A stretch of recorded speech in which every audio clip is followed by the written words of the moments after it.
Monsieur, bonsoir et bienvenue à cette édition de Scène de presse. Au menu Tchad, quel lendemain pour la sous-région après le décès de Idriss Déby Itno, tombé les armes à la main en début de semaine. Nous en parlons dans cette première partie, dans la première partie de cette émission. La deuxième sera consacrée aux raisons de la hausse des prix de certains produits tels qu'observés dans certains espaces marchands et au défi de l'import-substitution.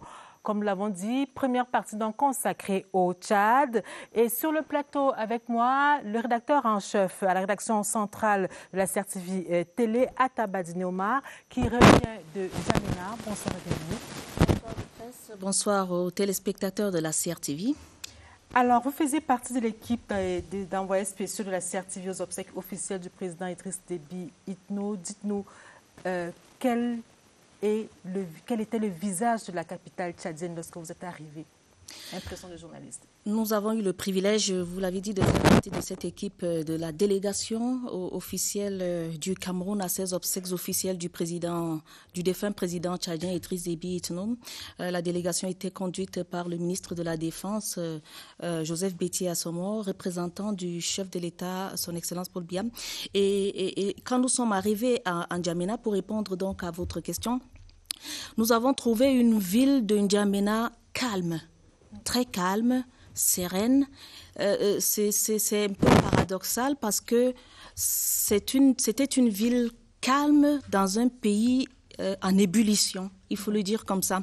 N'Djamena était militarisé, fortement militarisé, pas d'embouteillage, la circulation routière était assez fluide. Il n'y avait pas cette effervescence qui caractérise généralement la ville, la cité capitale du Tchad. On sait que N'Djamena a toujours été une ville assez bouillonnante, des gens qui vont et qui viennent dans tous les sens. Les marchés sont bondés de monde habituellement, les rues grouillent de monde habituellement. Mais c'était vraiment calme et on a compris que les N'Djaménois sont restés chez eux. Ils ont opté pour rester à domicile.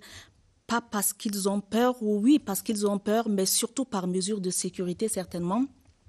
Il y a un couvre-feu, il faut le dire, qui est instauré par le Conseil militaire de transition et qui était d'abord instauré entre 18h, de 18h à 5h du matin. Après, ça a été revu, le couvre-feu actuellement instauré pour 20h à 5h du matin.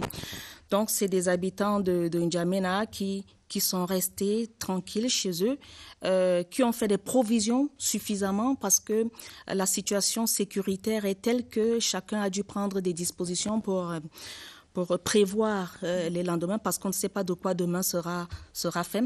Alors, vous êtes arrivé nous sommes arrivés jeudi. Jeudi dans la journée. Veille des obsèques officielles. Alors, qu'est-ce qui vous a marqué au cours de cette cérémonie? Alors, au cours de cette cérémonie, il y a tellement de choses qui nous ont marqués. C'était des émotions en partage. C'était surtout ça. Lorsque la dépouille du défunt président a fait son entrée à la place de la nation de N'Djamena, c'était des larmes à n'en plus finir. On peut le dire comme ça. Le moment était très fort. La dépouille est arrivée à bord d'un pick-up militaire drapé du drapeau national tchadien, bleu, jaune, rouge, entouré de militaires de la garde présidentielle. Et là, j'ai ressenti vraiment l'émotion se dégager dans l'ensemble de la foule de l'assistance. C'était un moment très fort. La tristesse et la douleur n'étaient plus perceptibles. Elles étaient palpables. Vous comprenez? Et j'ai vu des hommes, j'ai vu des adultes pleurer à chaudes larmes. Ça m'a vraiment marqué, à chaudes larmes comme des enfants. J'ai vu des hommes pleurer comme des femmes. C'est pas pour dire que les femmes sont faibles, mais c'est pour dire que la femme a toujours été quand même un peu fragile et tout à fait sensible face à ce type d'événement. Mais les hommes ont vraiment pleuré à chaudes larmes et lorsque la première dame tchadienne, Madame Hinda Déby Itno, a pris la parole pour faire son oraison funèbre, alors elle a amené tout le monde à craquer pratiquement parce que son discours était d'une profondeur exceptionnelle. Elle a appelé les Tchadiens à se tenir la main pour faire du Tchad un havre de paix.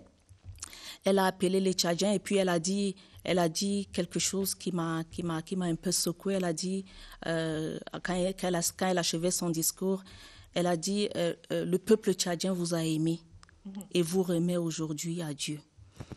C'était assez fort. Et puis pour continuer dans le registre des moments forts qui nous ont marqués, il y avait ces appels généralisés à l'apaisement des esprits, à l'apaisement des cœurs, dans presque toutes les prises de parole. La prise de parole du président français Emmanuel Macron, qui a dit clairement la position de la France et qui a appelé à une transition pacifique.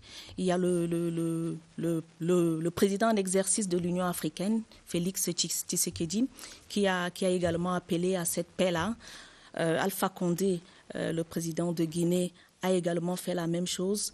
Le représentant du MPS, le parti du défunt président, le mouvement patriotique du salut, a également dit la même chose. Pareil pour le représentant des Baministes, du nom de Bamina, cette ville mythique et symbolique du Tchad, où le président Déby à l'époque avait pris ses quartiers pour venir en assaut sur la ville de N'Djamena à l'époque où l'ancien président qui l'a précédé était là. En 1990. Et donc, dans toutes ces prises de parole, c'était à peu près le même discours. Il faut cesser le feu, il faut ramener la paix au Tchad, il faut que N'Djamena reste cette ville paisible. Et même dans la foule, on a bien vu, on a ressenti que les habitants étaient dans ce sentiment, étaient habités par ce sentiment d'interrogation, d'inquiétude, d'incertitude même, parce que on ne sait pas si la situation va se dégrader ou alors si les choses vont revenir à la normale. Il faut dire quand même que le président Déby, 30 ans durant, a apporté une certaine confiance dans les cœurs des Tchadiens. On ne peut pas parler de stabilité parce qu'il y a toujours eu des assauts pendant ces 30 dernières années. Il y a eu des assauts de rebelles qui venaient de la frontière avec la Libye ou avec le Soudan. Mais en tout cas, ce qu'on sait, c'est que pendant ces 30 ans, il y a eu un regain de confiance, il y a eu un regain de sécurité. Parce qu'il faut dire en vérité que les Tchadiens n'avaient pas vécu dans cette sorte de sécurité il y avait bien longtemps. Nous, de Kousséri, de l'autre rive du fleuve Logone et du fleuve Chari, on peut voir N'Djamena. On voit N'Djamena évoluer au jour le jour. Et il y a 30 ans, il faut dire que cette sécurité n'était pas du tout évidente. Les gens n'étaient pas forcément portés vers à investir dans l'immobilier, par exemple. Les Tchadiens investissaient davantage dans le mobilier. Parce qu'à chaque fois, il y avait des turbulences, à chaque fois, il fallait porter ses effets pour fuir la guerre, pour fuir l'insécurité, pour fuir.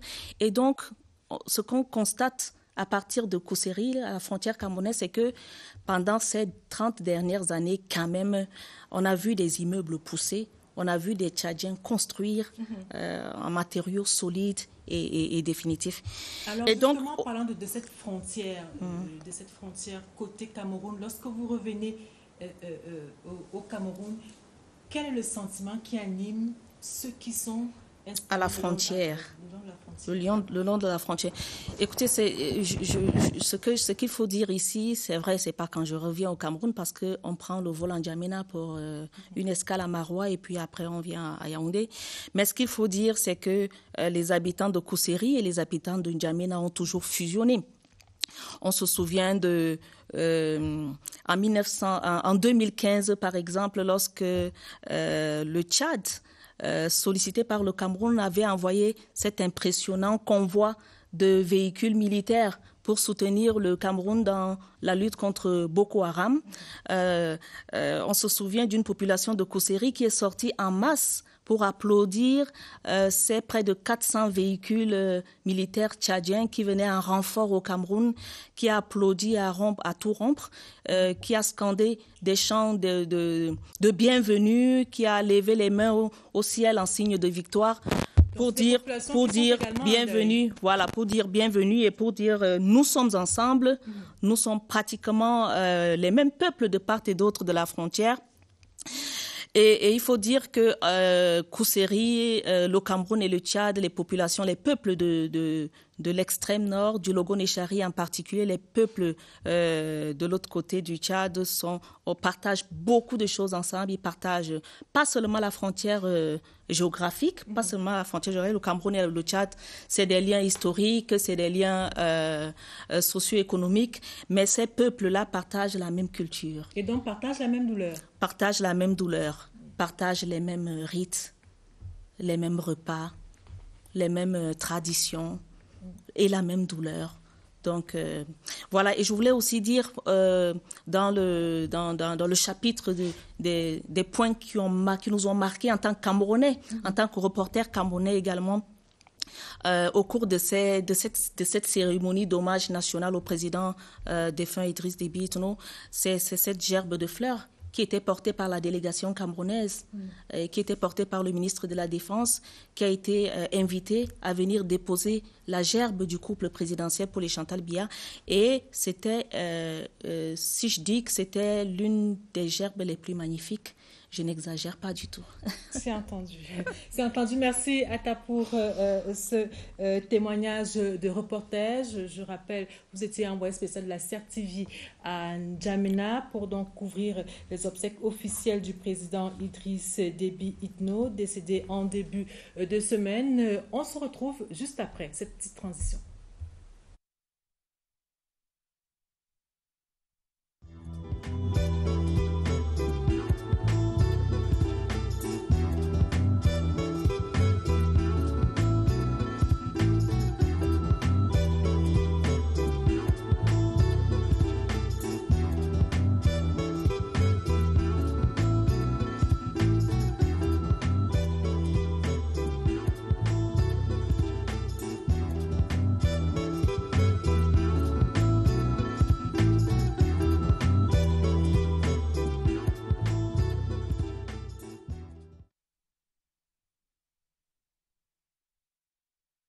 Le professeur Joseph Vincent Toudaye-Bodé, qui est géostratège. Bonsoir et bienvenue, professeur. Bonsoir, madame, et merci pour l'invitation. À ma gauche, Paul Diombo, qui est chercheur associé du département de politique internationale de l'IRIC. Bonsoir et bienvenue sur le plateau. Bonsoir, madame, merci. Alors, je voudrais que nous ouvrions ce débat par un sujet qui a fait couler beaucoup d'encre et de salive. C'est celui sur la succession de feu le président Idriss Déby Itno. Pour une certaine opinion, l'ordre constitutionnel a été relégué au second plan. Et vous, tous les deux, vous êtes d'avis que c'est ce qui devait se faire. Professeur, vous dites par exemple que dans une situation de guerre réelle, ce sont les militaires qui peuvent faire l'affaire. Bien évidemment, vous savez, il faut partir dès le début comme les choses nous ont été annoncées. Le président est au front et il décède. Au moment où il décède au front, il est avec ses camarades militaires. Pour que les civils sachent, il faut que les militaires annoncent. Mais comme les militaires sont en guerre, il faut que le commandement militaire continue. Or, c'est le président qui est le chef. Donc, il faut nécessairement un militaire qui joue le rôle de chef sur le front militaire. Donc ça, c'est la première chose à dire. La seconde chose à dire, c'est que lorsque vous suivez les communiqués, vous voyez que si on avait suivi normalement la voie constitutionnelle, ce qui semble avoir été le cas, le président de l'Assemblée, qui devait donc assurer cet intérim, a dit que pour des raisons de sécurité et de guerre, il ne prend pas ce pouvoir, il préfère que c'est les militaires qui le gèrent.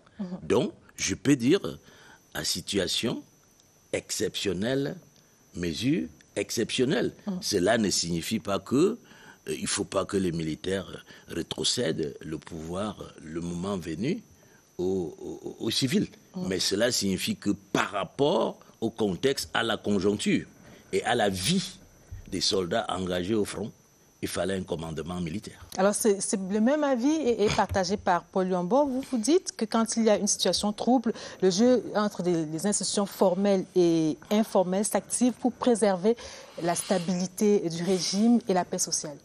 Tout à fait, mais avant de répondre directement à votre question, j'espère que vous me permettrez de rendre un hommage au professeur Toudaï Bodé, qui, avec quelques autres, comme le professeur Pondi, nous ont donné envie de faire de la science politique. Merci, professeur. Maintenant, pour revenir directement à votre question, effectivement, pour que le droit puisse être activé, il y a une situation de rapport de force qui doit être présente. Le droit étant la codification des rapports de force existants dans la société. Donc, l'efficacité des institutions se juge à partir de deux critères. La robustesse des institutions et l'effectivité des institutions. C'est-à-dire que est-ce que les normes sont effectivement respectées et est-ce qu'au gré des changements des situations, l'institution continue à exister. Et donc là, on est confronté à une situation où dès qu'il y a un changement de rapport de force, la norme disparaît, l'institution n'est plus efficace. Ça signifie bien qu'il y a un problème d'articulation entre les institutions formelles et les institutions informelles, qui sont l'ensemble des valeurs, des normes, des systèmes de croyances qui existent dans les sociétés africaines. Et donc, dans la situation qu'on a connue encore cette semaine et la semaine dernière au Tchad, fin de semaine dernière, début de cette semaine, c'est effectivement une situation qui ne pouvait être réglée que par le recours à un système complexe d'institutions informelles qui ne nous a pas encore dévoilé tous ces secrets, qui se met en place pour assurer la paix sociale au Tchad actuellement. Alors justement, on a également observé en début de semaine que le Nigeria, qui est un poids lourd dans la région, s'est exprimé à travers son ministre nigérian des Affaires étrangères, qui a dit que le Nigeria ne veut pas de vacances de pouvoir au Tchad. C'est tout dire. Oui, c'est plus ou moins ce que nous disions. Il ne fallait pas qu'il y ait discontinuité institutionnelle. Nous tous, nous étions en danger. Vous savez, par exemple, si vous prenez le fait que le Cameroun est un allié du Tchad dans beaucoup de ces conflits, à un moment donné, il faut que le président de la République camerounaise sache qui appeler pour savoir ce qui se passe et ce que le Cameroun peut faire. Alors, le fait que promptement, on disait qui appeler, ça permet aussi aux institutions tchadiennes de fonctionner, mais aussi tout en rassurant la partie camerounaise. Alors, on comprend tout de suite que le Tchad et son président défunt occupaient une place stratégique centrale dans les dispositifs sécuritaires de la région, de la sous-région. Alors, quel est, selon vous, l'héritage que Idriss Déby laisse à la sous-région, pour ne parler que de la sous-région maintenant? Bon, disons que j'ai beaucoup de mal à m'inscrire dans la doxa que j'entends depuis l'annonce du décès du président tchadien, qui consiste à vouloir béatifier posthumément le président tchadien. Effectivement, le président tchadien a joué un rôle central dans le dispositif régional, avec notamment les partenaires occidentaux, de lutte contre le terrorisme. Mais si vous posez la question à certains anciens présidents centrafricains, notamment Mme Catherine Samba-Panza ou bien au président François Bozizé, si vous leur demandiez leur avis sur le président tchadien et sur son rôle, je ne pense pas qu'ils diraient qu'il a été une force de stabilisation. En réalité, le président Déby n'a été ni ange ni un démon. Ça a été un acteur qui, au gré de ses intérêts et au gré de la structuration des rapports de force, a choisi d'agir d'une certaine manière ou d'une autre. Agir dans quel sens? Agir dans le sens de la puissance militaire, par exemple? Si vous rentrez dans l'histoire politique du président Déby, le président Déby a connu plusieurs phases en tant qu'acteur sous-régional et en tant que leader politique au Tchad. À son accession au pouvoir dans les années 90, il hérite d'une situation extrêmement tendue avec le voisin libyen à cause de la guerre de 87 à 1988, de 78 à 87, qui a opposé la guerre et la Libye sur le contrôle de la bande d'Aouzou. Et donc, qui s'est terminée avec la fameuse guerre Toyota.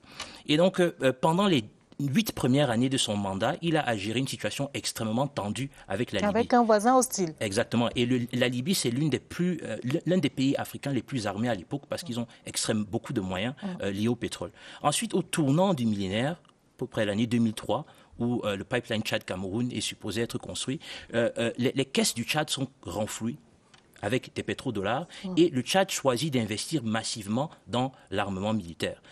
Juste un chiffre intéressant, l'investissement du Tchad dans son armée passe de 1 à 7 en termes de proportion. Donc, elle augmente de 663%.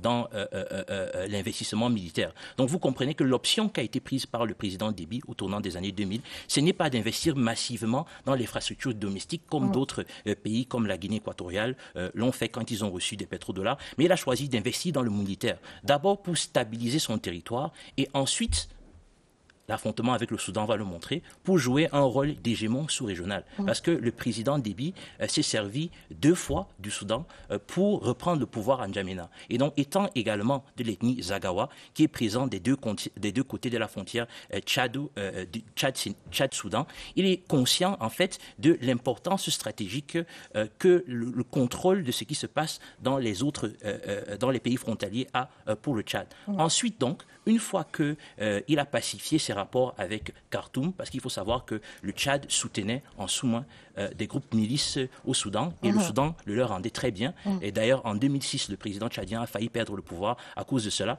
Une fois qu'ils ont, que le président Béchir et que le président Déby sont arrivés à un accord, on a connu 2 années d'accalmie entre 3 ans, entre 2009 et 2011, où la situation était plus ou moins pacifiée.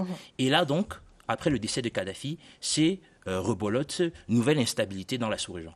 Alors justement, nouvelle instabilité dans la sous-région avec Boko Haram et un certain nombre de groupes terroristes. Professeur, est-ce que vous pensez, comme certains observateurs, c'est vrai que Paul Yombo a quelque peu nuancé, que le Tchad et son armée l'armée conduite par Idriss Déby joue ou jouait jusque-là un rôle stabilisateur de la sous-région? On ne peut pas le nier. Ce qu'il a dit a été complété par le bilan qu'il a fait de l'homme dont on parle. S'il n'avait pas été un acteur majeur, nous n'aurions pas eu ça. Il prend quand même le Tchad dans une situation d'instabilité chronique. En 1990. Il réconcilie le Tchad autour d'un projet politique à travers la Constitution. Après, il réconcilie les clans, le nord-sud, arabe, noir. Après, il donne l'espoir du développement avec le pétrole, qui va faire en sorte que, comme disait votre concert tout à l'heure, on a vu des immeubles pousser. Voilà, étant à Kousséri, on voit les immeubles pousser. Et après, il investit dans la projection militaire. On va même dire tous azimuts, à la fois pour les intérêts de stabilisation de son pays, mais aussi pour garantir les intérêts des puissances de son pays. Le Tchad n'était pas obligé absolument à intervenir au Nigeria pour Boko Haram, mais il a intervenu. Cela signifie qu'il voit l'impact de Boko Haram non seulement sur lui, comme Tchad, mais aussi sur ses voisins avec qui il a un certain nombre de relations. Lorsqu'il intervient en Centrafrique, c'est la même chose. Si on pose la question aux responsables politiques centrafricains, c'est sûr qu'ils parleront avec beaucoup plus de modération, avec beaucoup plus de nuances. Mais ça, c'est vu du point de vue des intérêts des Centrafricains. Le Tchadien élu par le Tchad voit de son point de vue. Lorsque vous avez un foyer de déstabilisation, on prend un exemple simple. Pourquoi le Cameroun s'est retrouvé en guerre contre Boko Haram? Est-ce que Boko Haram a commencé au Cameroun? Mais à force de poser les problèmes au Nigeria et de conquérir les territoires au Nigeria, Boko Haram a débordé au Cameroun. Donc le Cameroun avait 2 choix possibles. Intervenir sur Boko Haram au Nigeria, tant qu'il est encore au Nigeria, pour étouffer ce que le Tchad va donc faire en Centrafrique, ou alors attendre un justificatif que Boko Haram a traversé mes frontières. Maintenant, c'est devenu un problème d'agression. C'est le choix là qu'on a fait. Donc, c'est pour dire que tout ce qu'il a dit est vrai, mais nuançable par le fait que le président Déby regarde toujours 2 aspects.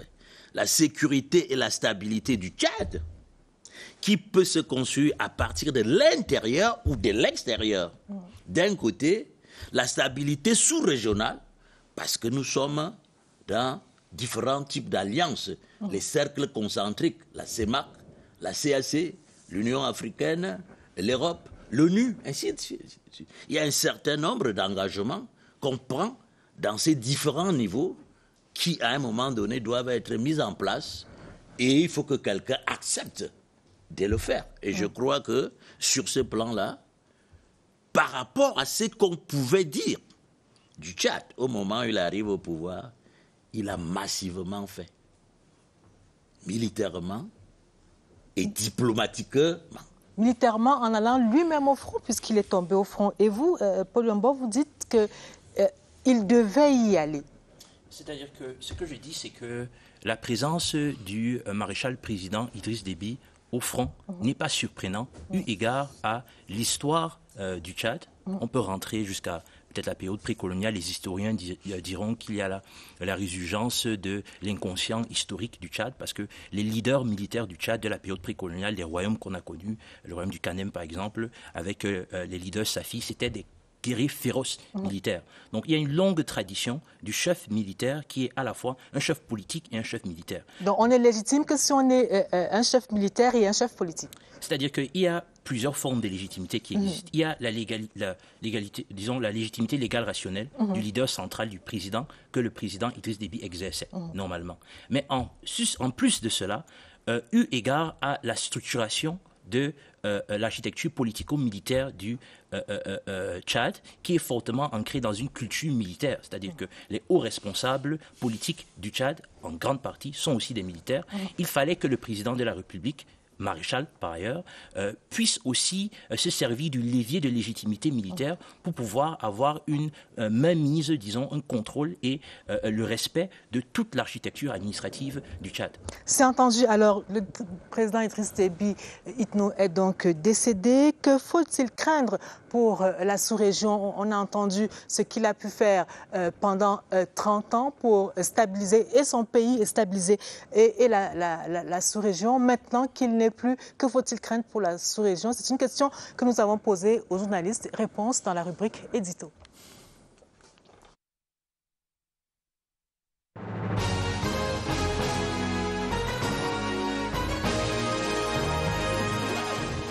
Sa disparition, malgré le remplacement à la tête de l'État effectué par son fils Mahamat Idriss Déby Itno, on craint que ce successeur n'ait les mêmes capacités, les mêmes possibilités, le même leadership sur le front.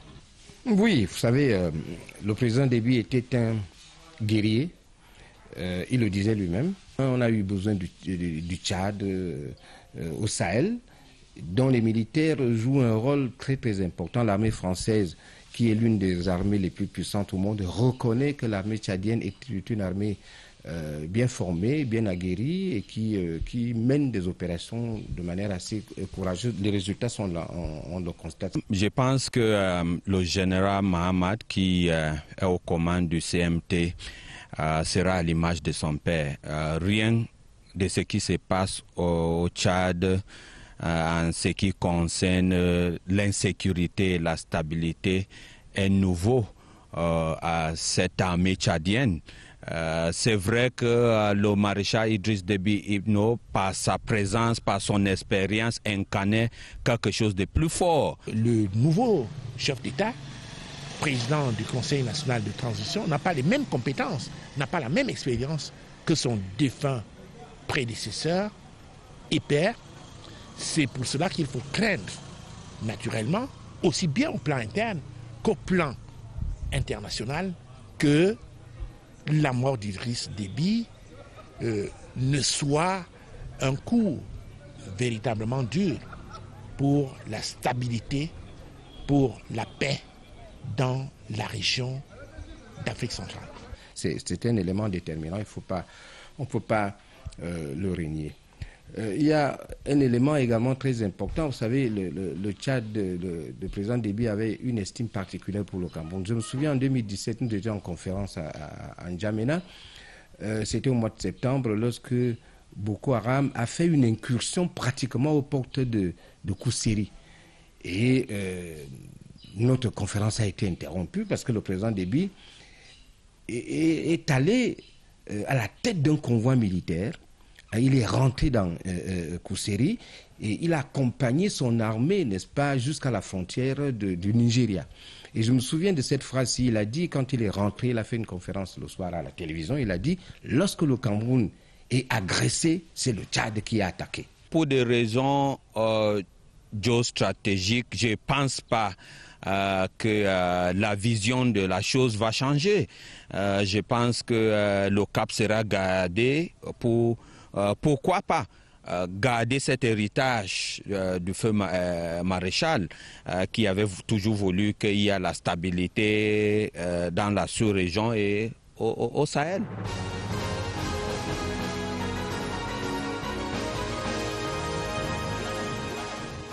Alors, professeur, que faut-il craindre? Une recrudescence des attaques de Boko Haram et d'autres groupes terroristes?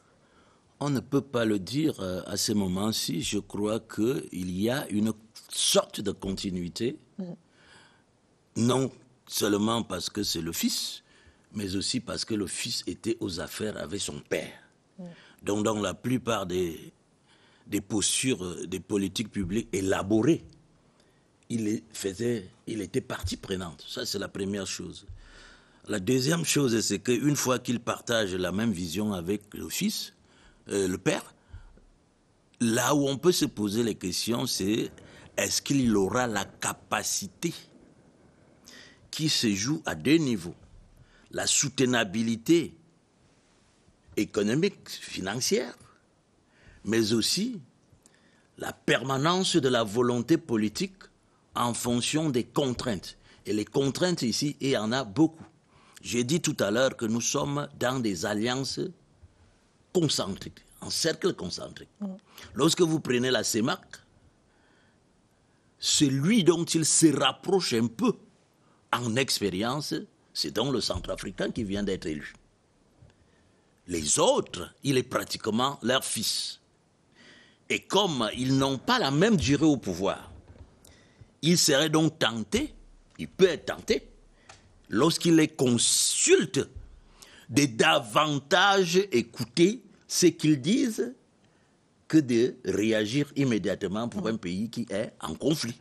Ça peut arriver, c'est-à-dire quand le petit-fils va voir le grand-père, il a tendance d'abord à écouter durablement parce qu'il a peur de l'erreur. Maintenant, à côté de la sous-région, CEMAC, qui est beaucoup plus la convergence économique et financière, vous avez la sous-région politique, la CAC, où il doit avoir les mêmes allégeances, d'autant plus que le président en exercice est de la RDC. Alors, vous passez maintenant à l'Union africaine, et comme je l'ai dit tout à l'heure, jusqu'à arriver à l'ONU. Il doit donc avoir le doigté diplomatique de maintenir ses ententes que son père maintenait, ce qui a donné à son père une posture diplomatique qui explique aujourd'hui, et ça, c'est la première fois que ça existe dans l'histoire de l'Union africaine. Vous avez vu comment le président de l'Union africaine, de la Commission, a été élu. Candidat seul, pratiquement réélu à l'unanimité. Vous savez que à la BEAC, c'est un Tchadien. Alors, vous ajoutez à tout ça que partout où le Tchad a été, ce que les gens ne savent pas souvent, partout où le Tchad a été militairement, il y a d'abord eu une négociation une négociation diplomatique. C'est les conclusions de la négociation diplomatique qui expliquent la projection des forces militaires. Maintenant, il y a donc, quand vous avez fini avec cet aspect extérieur, il reste le Tchad lui-même, où il doit donc faire face aux mêmes contraintes. Donc pour chuter, je pense qu'il a le profil de l'emploi.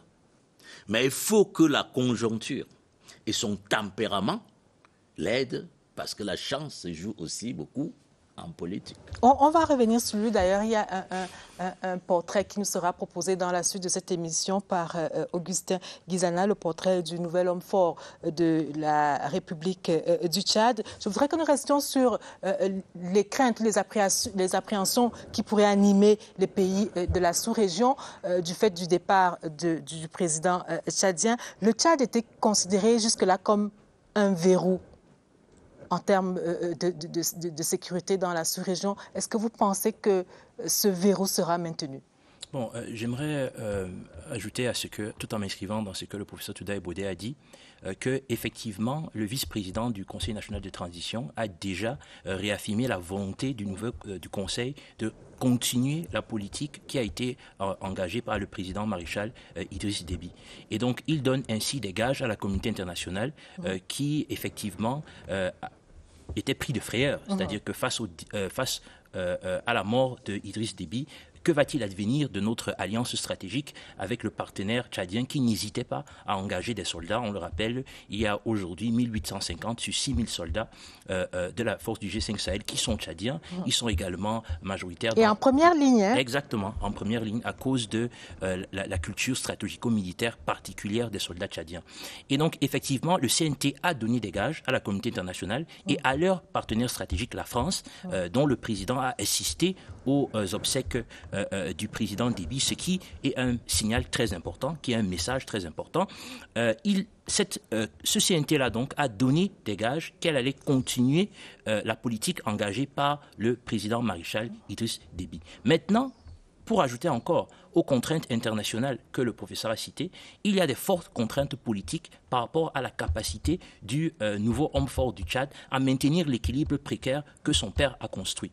Effectivement, à la suite du décès de son père, il y a des tensions qui préexistaient au départ de son père, qui continuent à montrer leur visage. Juste quelques petits signaux qu'on a pu voir. En semaine, la présidence tchadienne a publié les 95 articles du document de transition sur le site de la présidence tchadienne. Quelques minutes plus tard, ce document a été retiré et le CNT a prétexté que ce n'était pas la bonne version qui a été publiée.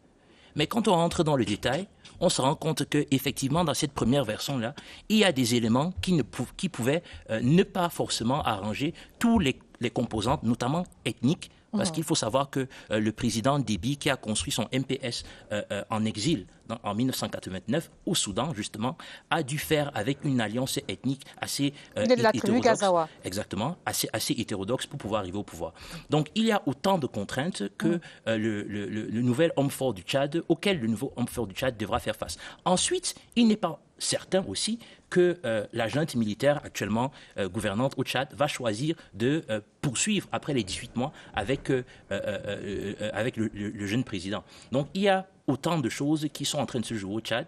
On a intérêt à être très attentif à ce qui va se passer dans les jours à venir. Alors, vous parlez justement de ce jeune président. Il est âgé de 37 ans précisément. Et Augustin Guizad adresse donc le portrait du général Kaka.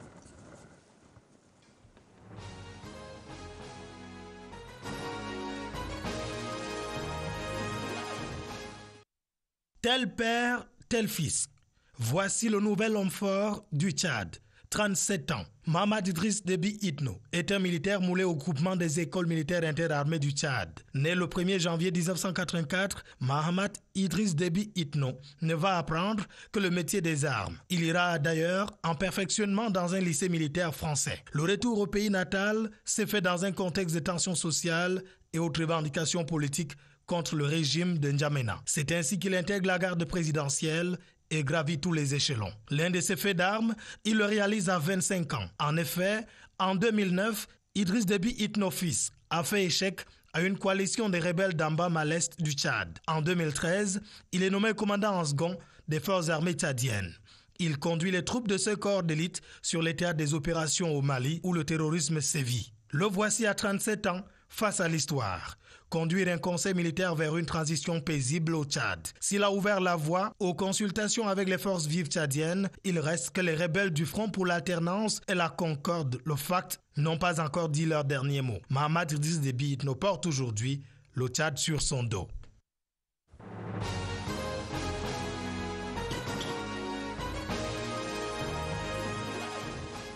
Alors, professeur, qu'est-ce qu'on pourrait dire? Vous avez commencé à développer sur les enjeux de la politique intérieure au Tchad dans les prochaines semaines. Est-ce que le décès de Idriss Déby peut marquer le début ou alors la fin justement de cette crise politico-militaire qui a eu raison de lui, qui l'a emporté? Disons qu'au stade actuel, on peut dire que le nouveau président a eu des quitus qui lui permettent d'avancer.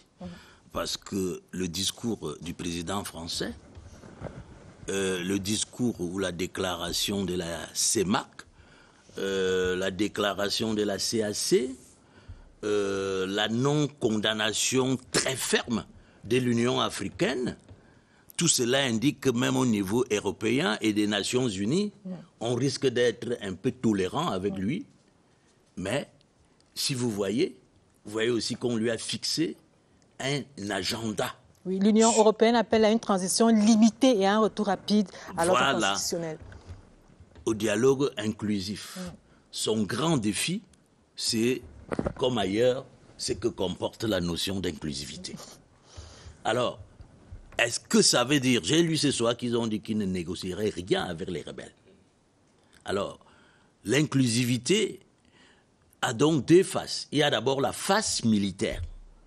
Parce que dans le dispositif actuel, certains généraux ont fait des déclarations qu'ils n'ont pas été consultés en disant qu'ils étaient encore au front lorsque les réunions constituant le Conseil de transition ont été finalisées. Alors, il faut avancer vers cela pour que l'armée parle d'une seule voix. Lorsque l'armée aura commencé à parler d'une seule voix, il faut donc avancer vers les civils pour faire des négociations qui pourraient permettre donc d'ajuster à la fois les calendriers, les objets des négociations, mais aussi tout ce qui peut avoir rapport aux gestions et aux poursuites diplomatiques du Tchad en Afrique et hors de l'Afrique. Donc, pour moi, le dispositif actuel, comparé au premier jour, a été consolidé par les reconnaissances internationales. C'est pour cela que je pense que la réussite ou l'échec maintenant dépend de sa propre capacité, c'est-à-dire la propre capacité de ceux qui sont en place pour co-gérer la transition avec les autres. Alors, il y a l'armée, vous l'avez dit, qui doit parler d'une seule voix. Il y a les civils, mais il y a également les rebelles. Il y a le FACT, il y a le Front pour l'alternance et la concorde au Tchad. Et selon nos confrères de RFI, le FACT se dit favorable à un cessez-le-feu, à une issue politique de la crise actuelle. Est-ce que vous y croyez? Bon, le professeur l'a indiqué, le régime, le CNT a indiqué qu'il n'allait pas négocier avec le FACT. Et par ailleurs, on peut comprendre cette posture. Certainement, le régime actuel au Tchad et son président, ils ont envie de construire leur légitimité aussi à travers, le fait de repousser totalement cette force de désordre et de destruction pour le Tchad. Donc ça c'est dans un premier temps l'analyse que je pourrais faire. Mais dans un second temps, il faut également noter que le fait d'avoir un ennemi commun a pour effet de souder les liens. Et donc, dans cette phase actuelle de transition, il est intéressant de voir comment les différentes structures, à la fois administratives et politiques du Tchad, parce que le responsable de la transition est en train de recevoir à tout vent, il reçoit les leaders religieux, il reçoit les leaders politiques, il reçoit même les opposants civils. Donc ça signifie que, comme le professeur l'indiquait, il a une vision assez large, par ailleurs, de ce que c'est que l'inclusivité, et il entend bien travailler avec toutes les forces du Tchad. Mais cela dit, on a très peu entendu le responsable du CNT s'exprimer directement, ce qui est une preuve de réserve, et je dirais même d'intelligence. Tant qu'il n'arrive pas exactement à cerner le terrain politique sur lequel il est en train de jouer et quelle est la posture qu'il devra adopter pour pouvoir pacifier la situation interne et continuer sa projection à l'extérieur, il ferait très bien de continuer à consulter et de réajuster sa position à fur et à mesure qu'il perçoit des changements dans le rapport de force. Alors, nous allons marquer notre arrêt dans cette édition de Scène de presse. On l'a dit dans la première partie de cette émission avec Atabadi Neomar, envoyé spécial de la CRTV à N'Djamena. Le Cameroun et le Tchad, les Camerounais de cette partie du pays-là et les Tchadiens partagent beaucoup de choses. Ils partagent une même culture notamment. Alors, est-ce qu'il y a des appréhensions de ce côté-là? Est-ce qu'il y a péril sur le commerce qui est assez poussé entre les deux pays? Est-ce qu'il y a péril sur la sécurité? C'est des questions auxquelles essaye de répondre Djamo Aman à partir de la région de l'extrême nord. Et c'est un zooming dans cette édition de Scène de presse.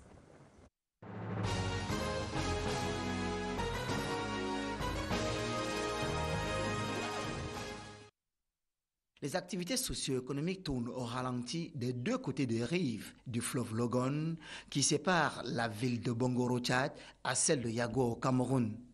Côté Tchad, le temps semble se figer. Les drapeaux sont en berne. À Zébé, côté Cameroun, au débarcadère, une bonne partie des pirogues sont amarrées. Tout est réduit à l'essentiel.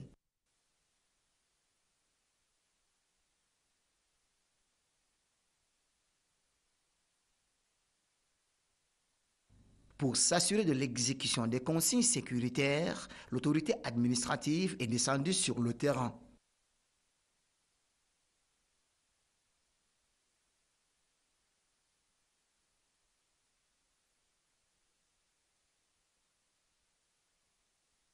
La seule activité qui tourne en plein régime sur la rive du fleuve Logon côté Cameroun, ce sont les travaux de la construction du pont.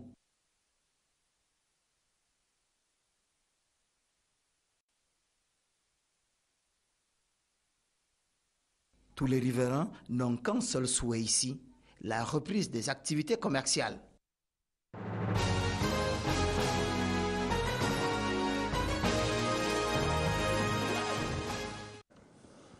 Toutes nos excuses pour les loupés que nous avons pu observer dans ce reportage de Djamo Aman qui nous disait donc là que le commerce tourne quelque peu au ralenti entre le Cameroun et le Tchad. Professeur, on va dire que c'est tout à fait normal. C'est normal qu'est-ce qui est cette appréhension-là? Bien évidemment que oui. Dès lors que les gens ont le sentiment qu'il risque d'y avoir des troubles, la première chose, c'est marquer un temps d'arrêt pour observer. Mais je pense que d'ici la fin de la semaine, si la situation reste calme comme elle l'est actuellement en N'Djamena, les gens vont reprendre les activités étant conscients que le comité de transition maîtrise la situation. Alors, le président Idriss Déby est parti, mais l'armée tchadienne est toujours là, toujours debout. Est-ce qu'on peut espérer au Cameroun qu'elle continue de jouer son rôle dans la lutte contre Boko Haram? Il n'y a aucune raison pour penser le contraire. Hein. Disons Un que boulevard ne s'ouvre pas pour Boko Haram. Je ne pense pas, parce qu'il faut comprendre que, comme d'ailleurs le président Déby l'a dit, ce qui est vrai, nous sommes dans une alliance avec le Tchad. Une alliance économique d'un côté et une alliance sécuritaire-militaire. L'alliance économique, c'est la zone franc et la CEMAC. L'alliance sécuritaire-militaire, c'est qu'on fait face aux menaces de Boko Haram. Cela signifie quoi? Boko Haram qui entre au Cameroun, lorsqu'il menace les voies d'approvisionnement du Tchad, menace à la fois le Cameroun et le Tchad. C'est comme ça qu'il faut comprendre ça. Donc, même si le Tchad avait quelques hésitations, du simple fait que très rapidement en N'Djamena, on va vivre l'inflation. Parce que les produits n'entrent plus et ne circulent plus aussi aisément que cela était entre Douala, Kousséri, N'Djamena. Le Tchad est dans l'obligation d'intervenir. Ça, c'est tout simplement la défense de ses intérêts nationaux. Qui, lorsque donc ça va vers la Libye, là, ça devient les intérêts des puissances là-bas. Mais dans la relation avec le Cameroun ou dans la sous-région, les pays les plus voisins, c'est vraiment ses intérêts nationaux. Paul Yambo. Oui, à la suite du professeur, effectivement, tant que la configuration la structure des intérêts du Tchad et celle du Cameroun seront convergents. Il y aura, convergence des politiques. Et c'est ça qu'il faut retenir. C'est-à-dire que le président Idriss Déby est mort, mais le Tchad est bien vivant. Les intérêts du Tchad continuent à vivre. L'armée tchadienne a toujours la puissance militaire qu'elle avait avant et a toujours les mêmes intérêts qu'elle avait avant. Peut-être ce qu'il faut indiquer aussi, c'est que les relations entre le Tchad et le Cameroun qui se sont intensifiées à la faveur de la lutte contre Boko Haram sont aujourd'hui au beau fixe. Le président de la République du Cameroun, c'est bien le premier chef d'État étranger à écrire une lettre adressée directement au président du Conseil national de transition. Donc ça montre bien que, en faisant cela, le président de la République tend la main aussi, la main de collaboration certainement, envers le régime actuel du Tchad. C'est noté, nous allons parler d'autre chose dans la suite de cette édition de Scène de presse. Pourquoi les prix de certains produits augmentent sur le marché. Nous avons interrogé certains acteurs du secteur, notamment Alfred Momo, qui est secrétaire général du groupement des industries meunières du Cameroun, et Jean-Faustin Gueyep, qui est producteur de fer à béton. Leur réponse en focus dans cette édition de Scène de presse.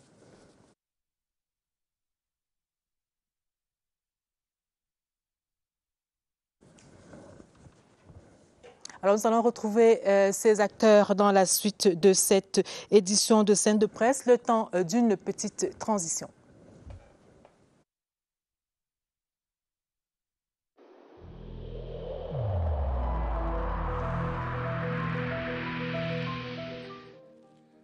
Depuis le début de l'année 2021, nous observons une augmentation du nombre de cas positifs au test de coronavirus dans nos formations sanitaires.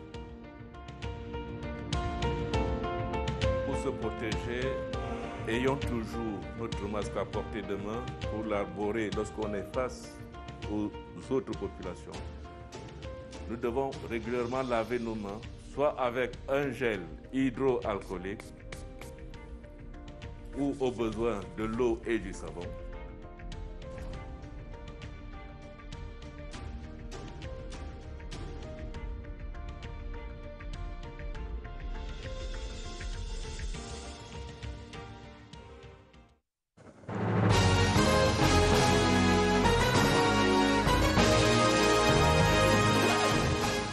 L'augmentation de prix est due premièrement à l'augmentation des matières premières. Les 6 derniers mois, l'augmentation de la matière première importante a grimpé de 45%. Les intrants ont également augmenté de 45%. Le fret a alors connu une augmentation exponentielle. Le conteneur de 20 pieds a eu une augmentation de 140%. Là, c'est en valeur relative. Je voudrais parler en valeur absolue pour que le commun des Camerounais comprenne. Il est passé de 2300 $ à 5500 $. En CFA, il est passé de 1 250 000 francs CFA à 3 millions de francs.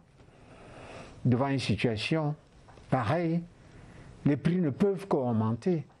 Aucune entreprise ne peut vendre à perte sur une longue durée et garantir sa trésorerie et partant sa pérennité. Donc voilà les raisons fondamentales qui ont poussé les producteurs du fer à béton que nous sommes à réajuster nos prix pour ne pas tomber en faillite.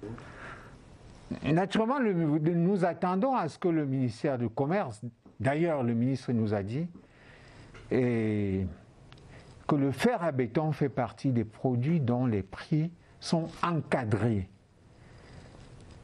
Et donc, il doit effectivement, nous devions justifier, l'augmentation de prix doit être justifiée, et ensuite, il doit pouvoir contrôler du producteur jusqu'au dernier consommateur, parce que son rôle, c'est la protection du consommateur, acheter au meilleur prix et avoir le maximum de satisfaction. Donc, il va encore nous convier à une certaine concertation avec plusieurs opérateurs économiques autour, avec plusieurs collègues, enfin ministères, qui sont concernés par tous ces changements, de manière à ce qu'on ait une concertation globale pour qu'ensemble nous puissions arrêter l'augmentation, enfin le pourcentage d'augmentation de prix sur le marché. Vous savez, généralement, c'est un pourcentage qui est accordé, qui doit être reparti entre les producteurs et les consommateurs. Parce que les prix qui sont fixés par le ministre du Commerce, qui est le gendarme du marché, enfin l'augmentation, il est encadré et il doit pouvoir aller du producteur grossiste, détaillant. Donc en réalité, au sortir de là, il devrait dire voilà le prix du fer à béton sur le marché. L'instauration par la Russie d'une taxe à l'export, certainement parce que les Russes voulaient garder un maximum de blé pour leur population, mais cette taxe qui est allée jusqu'à 50 € la tonne a eu une forte incidence sur le coût du blé importé au Cameroun parce que, en effet, dans le total des importations de blé que nous avons au Cameroun, l'origine russe représente 50%. Maintenant, sur le plan intérieur, retour sur le plateau, donc, vous avez entendu le cri de cœur de certains opérateurs qui se plaignent de l'augmentation d'un certain nombre de charges. Alors, sur le plateau avec moi, Madame Barbara Elenva Mana, qui est chef de la brigade nationale des contrôles et de la répression des fraudes au ministère du Commerce. Bonsoir et bienvenue. Merci, bonsoir Madame Benga et bonsoir à tous vos téléspectateurs. À ma gauche, Daniel Claude Abaté, qui est président exécutif du MECAM. Bonsoir et bienvenue sur le plateau. Bonsoir Madame Benga, bonsoir Madame Mana et bonsoir aux téléspectateurs. Alors vous avez entendu les opérateurs économiques de la filière fer à béton, mais également les meuniers, l'industrie meunière. Vous êtes en accord avec eux? Les problèmes qu'ils décrivent sont des problèmes réels, oui, qui justifient la hausse des prix de certains produits sur le marché? Oui, effectivement, ce sont des problèmes réels et qui vont au-delà des filières dont ils ont parlé, parce que cette poussée inflationniste, ces tensions sur les prix s'expliquent, n'est-ce pas, par l'environnement économique qui aujourd'hui est fortement perturbé du fait de la crise du Covid, qui a mis en difficulté la chaîne d'approvisionnement, tant pour les matières premières, pour les producteurs, les industriels, que même pour la simple distribution d'un certain nombre de produits.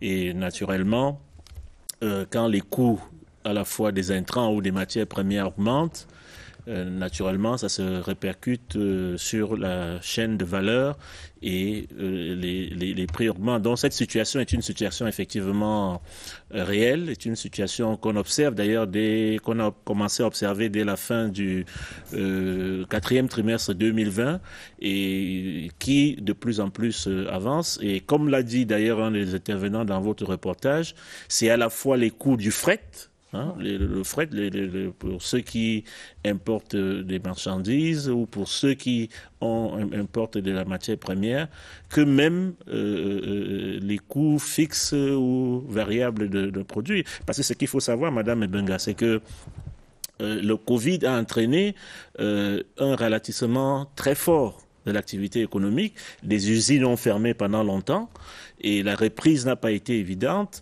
On a mis un certain nombre de personnels en chômage technique. Et il n'est pas évident puisque les entrepreneurs, les entreprises ont encore très peu de lisibilité sur l'environnement économique, sur l'avenir. Donc, tout le monde n'a pas repris le travail, toutes les usines n'ont pas repris à leur pleine capacité, ce qui fait donc que les stocks habituels qui jouaient un peu le rôle tampon entre les temps de production et les temps de consommation, les stocks ont été progressivement épuisés. Et puis lorsque l'offre va en dessous de la demande, lorsque les biens deviennent rares, forcément les prix augmentent. Donc il y a cette raréfaction des produits même qui fait en sorte que effectivement il y a cette poussée, cette tension inflationniste qu'on observe sur les marchés. Alors Madame le chef de la brigade au ministère du Commerce, vous préférez parler peut-être pas d'augmentation mais de frémissement sur le marché? Alors, vous faites bien de le dire comme ça. Augmentation des prix, c'est comme si on actait déjà cette prise de position des opérateurs économiques. Les faits tels qu'ils ont été présentés sont réels. Il y a effectivement beaucoup de dysfonctionnements dans la chaîne d'approvisionnement, dans les différents maillons de la chaîne de valeur de production. Ça, c'est une certitude.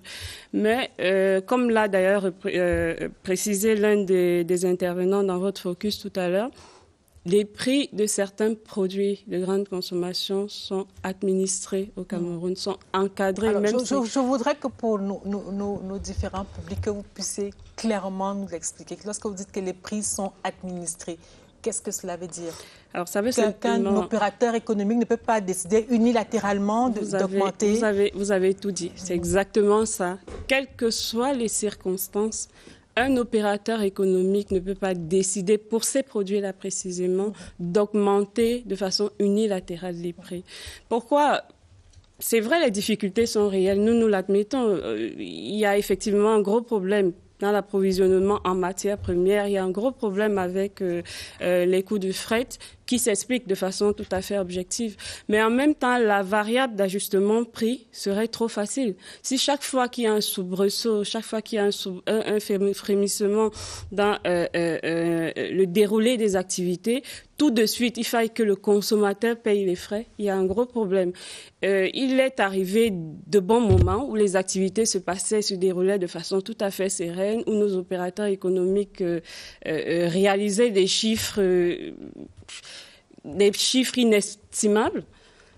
Ils devraient pouvoir avoir d'autres mécanismes d'ajustement. Donc, nous ne sommes pas totalement fermés à la procédure de réajustement par les prix, mais il y a des façons, il y a un canevas bien précis pour lesquels chacun des acteurs devrait se soumettre. Alors, Monsieur le Président du MECAM, dites-nous, des prix qui sont administrés alors que dans le même temps, les producteurs ou alors les opérateurs économiques disent être en difficulté.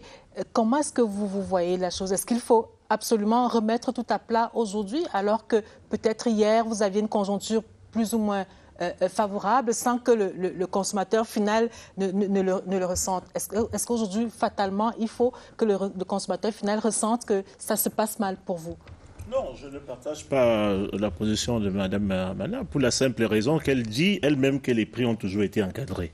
Donc, même lorsque les temps étaient favorables, les producteurs ne gagnaient pas au-delà de ce qu'ils devaient gagner, puisqu'ils n'avaient pas la possibilité de laisser les prix s'ajuster à la conjoncture. Les prix sont encadrés. Donc, dès le départ, la structure des prix, et quand on dit les prix sont encadrés, c'est sur la base d'une certaine structure des prix qui est souvent négociée avec le ministère du Commerce. Et on connaît très bien les marges que en tout cas les distributeurs, les producteurs de ces produits font sur ces produits-là.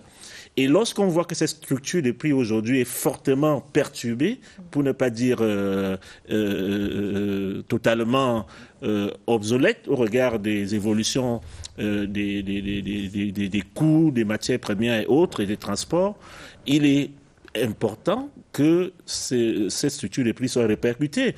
On ne peut pas nous dire que parce que vous gagnez de l'argent avant, vous pouvez utiliser d'autres variables. On ne gagnait pas plus que ça, puisque ces produits, comme on l'a dit, étaient déjà encadrés. Moi, je pense qu'il faut très rapidement, parce que le risque, à force d'encadrer, à force de contenir les prix, lorsque les entrepreneurs ne vont plus se retrouver dans...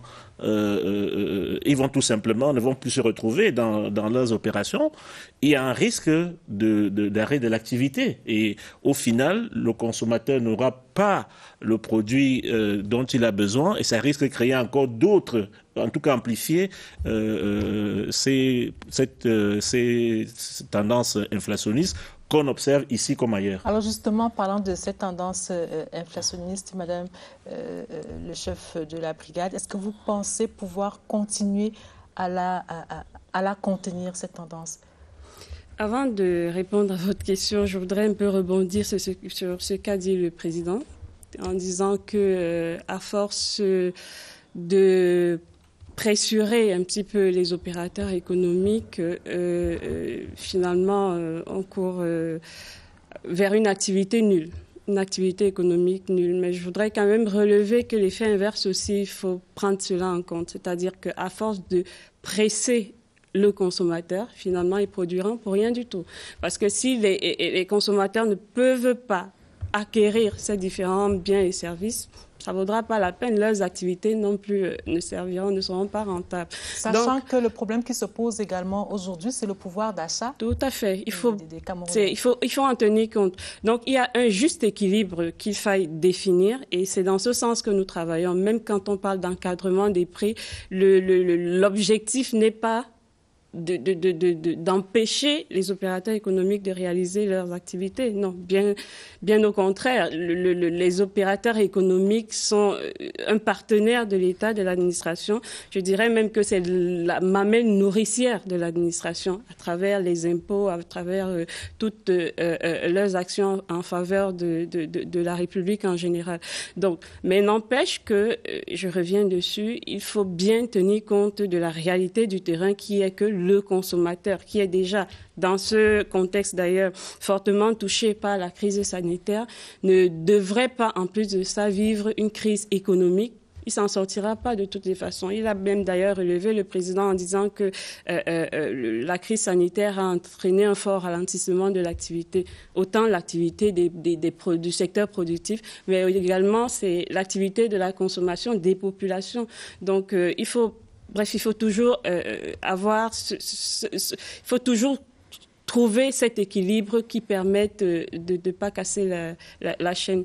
Alors la question que je vous ai posée, c'est sur la tendance inflationniste. Est-ce que vous pensez pouvoir continuer à la maintenir à 2,5 comme c'est le cas actuellement? Je rappelle que jusque-là, nous sommes en phase avec les critères de convergence qui les situent à 3%. Alors, toute opération, toute la mécanique qui est développée actuellement par les pouvoirs publics, c'est justement ça, pouvoir contenir l'inflation à moins de 3%.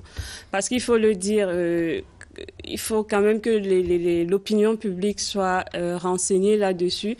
L'inflation en elle-même, c'est pas dans ses fondamentaux quelque chose de négatif. J'ai coutume de prendre un exemple. Quand on construit une maison, je sais pas, mettons dans un quartier à l'entrée de la ville, il y a souvent des plaques « Bienvenue à Yaoundé ». Vous allez construire une maison là-bas, vous trouvez un compatriote qui peut s'installer. Il n'y a pas d'adduction d'eau, il n'y a pas d'électricité. Mais quelque temps après, la route passe, il y a l'adduction d'eau, il y a l'électricité. Vous avez tendance à faire quoi? À faire remonter votre prix de loyer. Et ce renchérissement de prix, ça peut s'expliquer par quoi? Ça peut s'expliquer par le fait que votre maison ait pris de la valeur. Donc, l'inflation en elle-même, fondamentalement, elle n'est pas négative. Ça peut vouloir dire que, effectivement, la politique de développement, en tout cas le développement enclenché dans notre pays. Mais en même temps, il faut qu'elle soit contenue. Et donc, et c'est dans ce sens que nous travaillons. Il n'est pas question pour nous de dépasser les 3%, tel que c'est le cas dans certains pays voisins ou alors d'autres pays africains en ce moment et même par ailleurs dans le monde entier. Il faut pouvoir, et en cela nous appelons la participation des opérateurs économiques, l'effort de résilience qui leur est demandé. Nous sommes conscients des difficultés que ces entreprises rencontrent, mais en même temps, il faut pouvoir tenir compte de tous les paramètres. Madame le chef de brigade parle d'efforts de résilience, Monsieur le Président. Oui, encore une fois, moi, je nuancerai un peu sa position, parce que Madame le directeur a parlé tout à l'heure d'équilibre, de rechercher l'équilibre, mais c'est en même temps cette administration, le gouvernement, qui nous dit que nous sommes dans une économie libérale. Et dans une économie libérale, l'équilibre s'obtient par la loi du marché, pas la loi de l'offre et de la demande.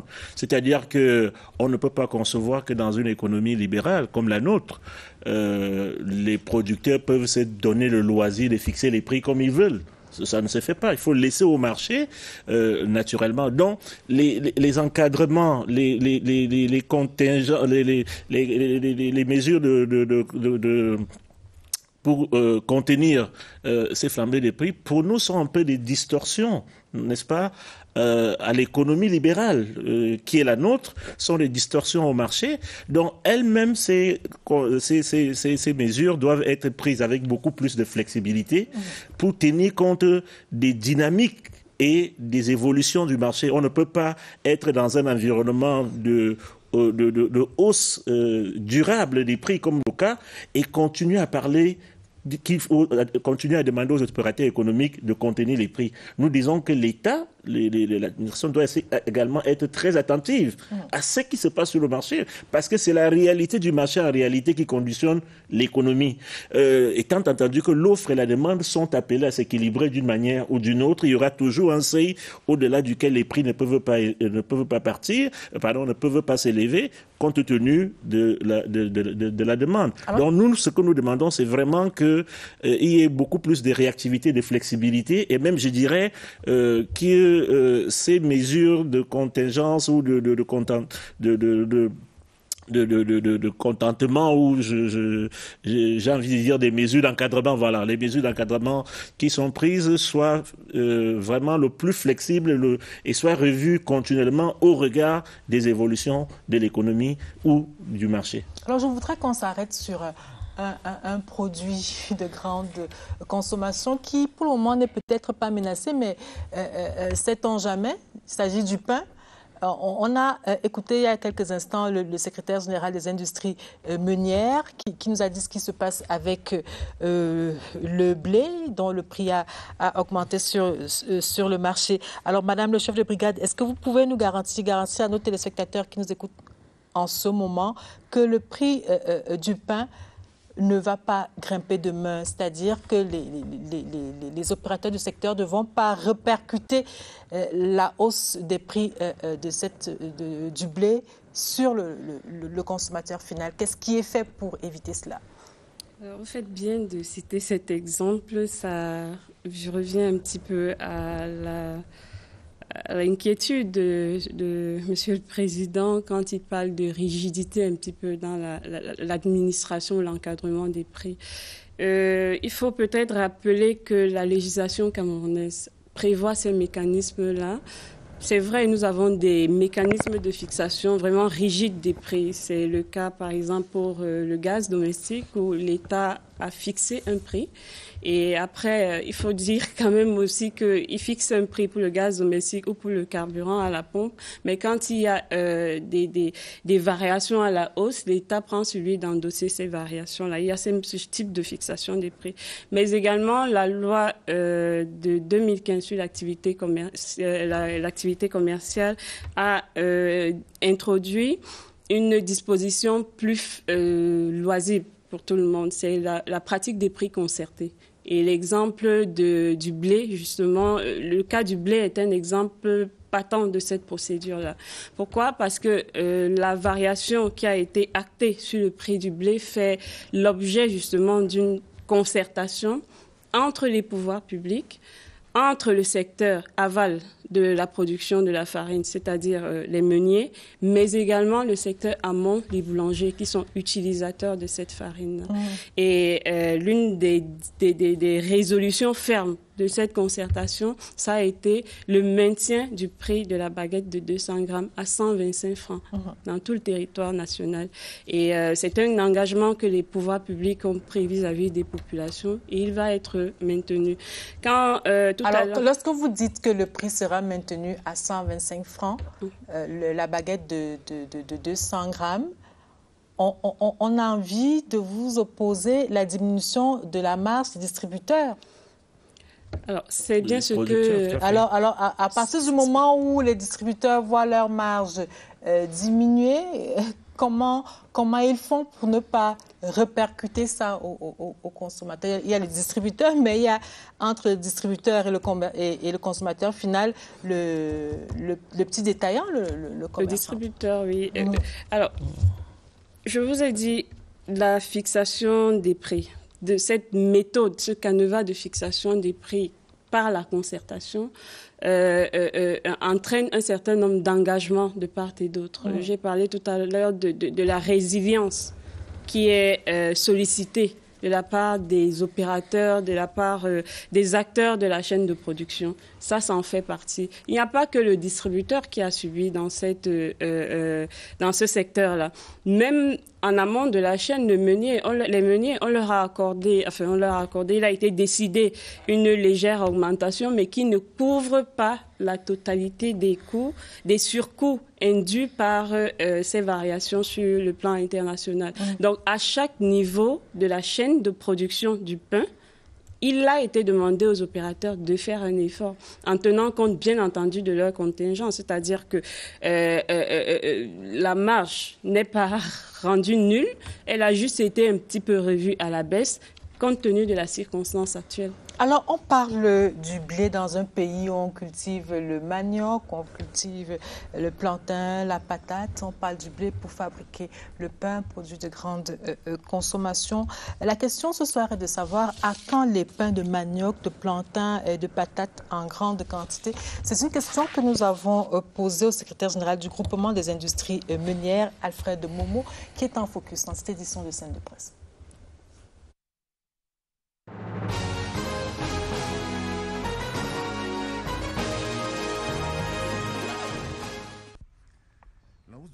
À l'international est la conjonction de plusieurs facteurs. Je vais vous en donner trois principaux qui permettront de comprendre les enjeux. Le premier facteur, c'est l'insuffisance de l'offre par rapport à la demande. En effet, les pays producteurs de blé, confrontés à plusieurs facteurs parmi lesquels les intempéries, mais d'autres facteurs internes, n'ont pas produit une quantité de blé pouvant satisfaire la demande qui vient On va retrouver M. Alfred Momo dans la suite de cette édition de Scène de Presse. Alors, Monsieur le Président exécutif du MECAM, le Cameroun est engagé dans une politique économique, celle de l'import-substitution. On l'a dit il y a quelques instants, le Cameroun produit du plantain, du manioc, de la patate, mais on en est encore aujourd'hui à importer le blé pour pouvoir fabriquer le pain que nous mangeons au quotidien, un produit d'aussi grande consommation. Comment ce produit peut jusqu'à présent être dépendant de l'étranger? Que font les opérateurs économiques? Écoutez, ce n'est pas le secrétaire général de l'association des meuniers qui va me démentir, et je vous surprendrai peut-être, mais pas tant que ça, Madame Mbenga, si je vous dis qu'il existe déjà, peut-être à un niveau encore limité ou artisanal. C'est pour ça que je parle de quantité. Effectivement, des Camerounais qui produisent aujourd'hui du pain. Moi, pas plus tard qu'hier, j'ai vu des pains du gâteau à base de la farine. D'ailleurs, il y a une farine au plantain aujourd'hui, la farine de manioc, de maïs, qui permet de faire soit en complément avec la farine de blé, soit entièrement avec des farines de ces produits-là. Donc, les possibilités existent. Et malheureusement, nous demandons, en tout cas pour ce qui est de notre organisation, nous avons toujours demandé au pouvoir public d'imposer un certain nombre de normes. Par exemple, dans la fabrication du pain. On peut imposer que la fabrication du pain, de la baguette de 200 grammes dont vous parlez tout à l'heure, qu'il y ait une quantité donnée de farine de manioc ou de plantain. On l'a vu au comice des Bolova, on a vu des pains qui étaient faits à base en complément de farine.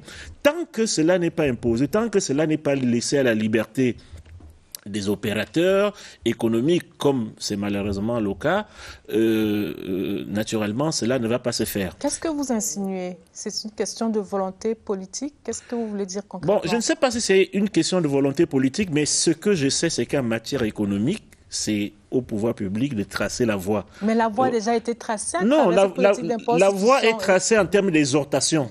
La voie est tracée en termes d'exhortation. On exhorte les opérateurs économiques à faire du pain avec des farines locales. Mais nous disons que non. Dans tous les pays, dans tous les grands pays, on pose un certain nombre de normes. Vous ne pouvez pas fabriquer un certain nombre de produits dans certains pays comme vous voulez, sur la base de tout. Parce que qu'est-ce que l'opérateur économique va faire? Si moi, aujourd'hui, je veux ajouter à mon pain je vais ajouter à la fabrication de mon pain tel type de farine et que ça m'ajoute simplement 5% de coût en surplus, mais celui qui va faire son pain simplement à la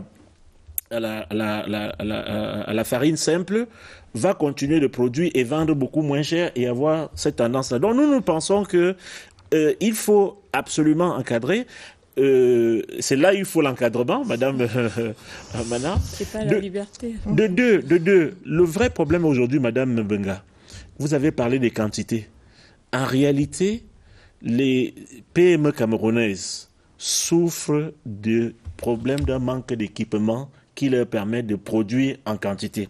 Et ce manque d'équipement est dû aux difficultés de notre environnement économique dans lequel, malheureusement, les banques n'accompagnent pas toujours les producteurs. Si vous faites un certain nombre de foires commerciales au Cameroun, vous allez voir le nombre de choses locales que les Camerounais transforment. Mais vous allez tout de suite voir qu'ils sont limités en termes de capacité parce que leur outil de production est soit artisanal, soit rudimentaire. C'est le cas du Kumba Bread qui n'arrive pas... Oui, mais alors que ce sont des produits qui sont appréciés par les consommateurs. Mais lorsque ces producteurs se présentent devant les banquiers sont très réticents, très frileux à accompagner cela. Donc il y a ce problème d'équipement. C'est pour ça que parmi les mesures, en tout cas, de relance de l'activité économique, nous, en tout cas au niveau du MECAM, nous avons sollicité et peut-être pour une fois, nous avons été entendus par le ministre de l'économie, en tout cas par les pouvoirs publics, qu'aujourd'hui, il faut un véritable plan Marshall d'équipement, non pas des appuis directs financiers comme on avait tendance à le faire, mais de permettre aux PME de s'équiper en équipement. Cela va se traduire très concrètement par une augmentation de la production et cela va créer de l'emploi et aussi cela va participer à mieux conditionner un certain nombre de produits locaux aujourd'hui qui sont souvent faits mais dont le conditionnement sur les étals laisse parfois à désirer, donnant l'impression aux consommateurs que c'est un produit de mauvaise qualité alors qu'en réalité c'est le meilleur produit qui est bio et qui a un certain nombre d'avantages du fait qu'il est produit à partir des ingrédients locaux. Alors justement, parlant d'encadrement, Madame le chef de brigade, l'encadrement aussi, ici, c'est peut-être également les mécanismes d'accompagnement des entreprises locales. Supposons que dans 2 ans, 3 ans, qu'on produise du pain localement, qu'on produise d'autres produits, qu'on produise, je ne sais pas moi quoi, des farines, localement. Qu'est-ce qui est prévu, par exemple, au niveau du ministère du Commerce pour que ces produits made in Cameroun ne subissent pas la concurrence des produits importés qui sont parfois subventionnés? Alors, je dirais même au-delà du ministère du Commerce, nous avons pris l'exemple peut-être de la farine qui n'est pas encore très reluisant en matière d'import-substitution, mais nous avons beaucoup d'autres produits pour lesquels les pouvoirs publics, le gouvernement a pris position très clairement en faveur de la protection de la production locale. C'est le cas par exemple de certains matériaux de construction, notamment le fer à béton et le ciment, qui ne sont plus importés, ils sont plus libre l'importation au Cameroun. Mais il y a la matière première. Si on prend par exemple le cas du ciment, il y a le clinker qu'on continue d'importer. Ça c'est la recherche et développement. Je suis certaine qu'au sein de ces différentes structures, là, il y a des mécanismes qui sont mis en place pour pouvoir casser ce verrou-là. Donc, nous avons pris l'exemple de ces restrictions fermes, cette fermeture des frontières à certaines importations, mais également il y a la fiscalité qui joue beaucoup. Il y a pour certains produits, l'État a pris position en imposant davantage à travers la fixation de taux d'assises, la détermination de taux d'assises, la définition de droits d'assises pour certains produits, juste pour décourager l'importation. Et ça marche pour certains. Mais l'autre pendant étant que la production doit pouvoir suivre. On a un secteur comme les huiles végétales. Il n'est pas interdit d'importer de l'huile végétale au Cameroun, mais ça va coûter forcément très cher. Et ça se justifie parce que nous avons une production locale conséquente. Donc, je voudrais encore une fois un peu nuancer les propos du président. Nous sommes dans une démarche, effectivement, vous l'avez relevé plusieurs fois. L'État a adopté la politique d'import-substitution pour les 10 ans à venir. Il y a un certain nombre de choses, et même qui nous a été demandé, nous, au ministère du Commerce, je crois que notre copie a déjà été, le ministre du Commerce a déjà transmis sa copie, de faire une liste de produits pour lesquels nous pouvons clairement prendre position pour l'interdiction d'importation, malgré, il a relevé que nous soyons en économie libérale. Donc, les distorsions à nos engagements par rapport à nos partenaires internationaux, tant que sur le plan local, on aura la capacité de satisfaire la demande domestique, le gouvernement prendra les mesures conséquentes. Monsieur le Président, on a envie de dire que la balle est du côté des opérateurs économiques. Écoutez, je ne sais pas s'il faut présenter les choses comme ça. D'abord, je voudrais dire que, je l'ai déjà dit en son temps, la politique d'import-substitution n'est pas nouvelle. Dès les années 60, les pays africains, la plupart des pays en développement, se sont lancés dans des stratégies ou des politiques d'import-substitution. Ça n'a pas donné de résultats. Je ne pense pas que ça puisse donner davantage de résultats aujourd'hui. C'est pour ça que je m'inquiète qu'on en fasse... La conjoncture semble plutôt favorable. Non, pas du tout. À mon avis, nous sommes plutôt dans une mondialisation aujourd'hui avec les moyens technologiques qui font qu'aujourd'hui, la compétition doit se faire à d'autres niveaux. Mais bien plus, Madame Benga, ce que je ne comprends pas dans notre pays particulièrement, c'est qu'on parle d'import-substitution, mais en même temps on signe des accords de partenariat économique, des accords de libre-échange qui sont totalement en contradiction. Comment vous allez d'un côté justifier un certain nombre de mesures barrières comme ce qui a été dit, alors que vous êtes engagé à démanteler justement les barrières douanières et fiscales qui empêchent un certain nombre de produits. Est-ce que ces mesures barrières dont vous parlez empêchent la production locale? Est-ce qu'elles freinent la production locale? D'une certaine manière, oui. D'une certaine manière, oui. Puisque c'est ça justement le problème. Mais j'irai beaucoup plus loin. Ce ne sont pas des ouvertures également. Non, si nous produisons suffisamment, nous pouvons également affronter les marchés étrangers. Et beaucoup plus grave, pour nous, le MECAM, où nous parlons beaucoup de patriotisme économique, on nous parle d'impôt-substitution, mais on ouvre les frontières camerounaises, l'économie camerounaise à des enseignes de distribution étrangères à qui on donne des terrains en plein centre-ville pour continuer à, je dirais, à bombarder, passez-moi l'expression, notre économie, nos marchés des produits venus d'ailleurs. Alors que dans ces enseignes, on vend des produits camerounais également. Non, mais ça, c'est... Il ne faudrait pas qu'on utilise ces enseignes pour que les produits camerounais soient comme des produits exotiques. C'est-à-dire que c'est un peu comme si vous allez en Chine et qu'on vous dit, voilà le rayon des produits européens. Comment voulez-vous que dans un pays, comme dans notre propre pays, on ait des magasins qui présentent nos produits comme dans des rayons exotiques? J'ai dit non, c'est en contradiction. Aujourd'hui, vous avez un certain nombre d'enseignes locales camerounaises qui sont déjà dans la distribution. Le patriotisme économique, je voudrais parler très simplement pour nos téléspectateurs, par respect pour nos téléspectateurs, signifie qu'on doit appeler ces Camerounais qui sont déjà dans ces domaines-là, comme l'ont fait un certain nombre de pays éthiopiens, les appeler dans la nuit, Madame Benga, de leur dire qu'est-ce qu'on peut faire pour que vous ayez la totale maîtrise de la distribution de nos produits, et non de continuer à demander à des enseignes étrangères de venir ouvrir 3, 4, 5 magasins dans nos villes. D'un, ça crée de la distorsion, mais de deux, vous envoyez quelle image aux populations? Parce que pour que l'import substitution marche, il faut que les Camerounais apprennent à consommer les produits fabriqués au Cameroun.